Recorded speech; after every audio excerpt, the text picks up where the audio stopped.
Welcome to first audience channel. Final destination bloodlines లైన్స్ USA premiere show review మీ ముందుకు. ఇది horrifying thriller movie. Final destination franchise నుంచి వస్తున్న 6th మూవీ అవడం చేత భారీగా అంచనాలున్నాయి.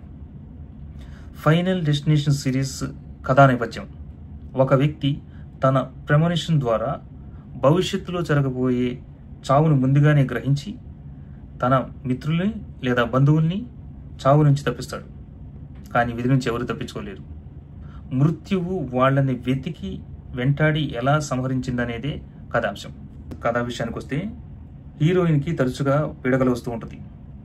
దాన్ని ఛేదించే క్రమంలో ఆ కలలో వస్తున్న వ్యక్తి ఎవరో కాదు, వాళ్ళ అమ్మమ్మే అని తెలుసుకుంటుంది.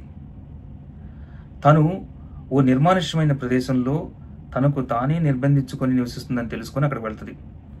వచ్చింది తన మనవరాలని తెలుసుకుని తన కలలో వస్తున్న వ్యక్తి తనే అని ఆ కళ సారాంశం వివరిస్తుంది. వాళ్ళ అమ్మమ్మ తన యంగ్ రోజుల్లో స్కైవ్యూ రెస్టారెంట్కి తన ప్రియుడితో కలిసి వెళ్తుంది. అక్కడ జరిగే విధ్వంసాన్ని తన ప్రెమోనిషన్ ద్వారా ముందుగానే గ్రహించి అక్కడి వారందరినీ చావు నుంచి తప్పిస్తుంది. కానీ విధి నుంచి ఎవరు తప్పించుకోలేరు. మృత్యువు వారిని, వారి పిల్లల్ని ఎలా వెంటాడి చంపిందనేదే కథాంశం. ఆ లిస్ట్లో హీరోయిన్ వాళ్ళు కూడా ఉండి వాళ్ళకు కూడా మృత్యువు నుంచి థ్రెట్ ఉంటుంది. ఆ మృత్యువు ఎలా వీరిని వెంబడించింది, లేదా వీరు తప్పించుకున్నారా, ఏం జరిగిందనేదే ఈ ఫైనల్ డెస్టినేషన్ బ్లడ్ లైన్స్ కథాంశం.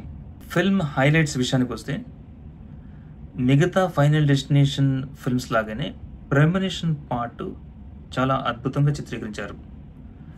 మృత్యువు టార్గెట్ చేసుకునే సీక్వెన్స్లు కూడా బాగా తీశారు.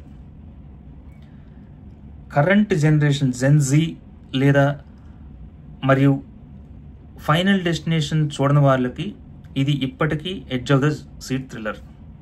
ఇక బలహీనతల విషయానికి వస్తే 2000 నుంచి ఇది 6th ఫ్రాంచైజ్.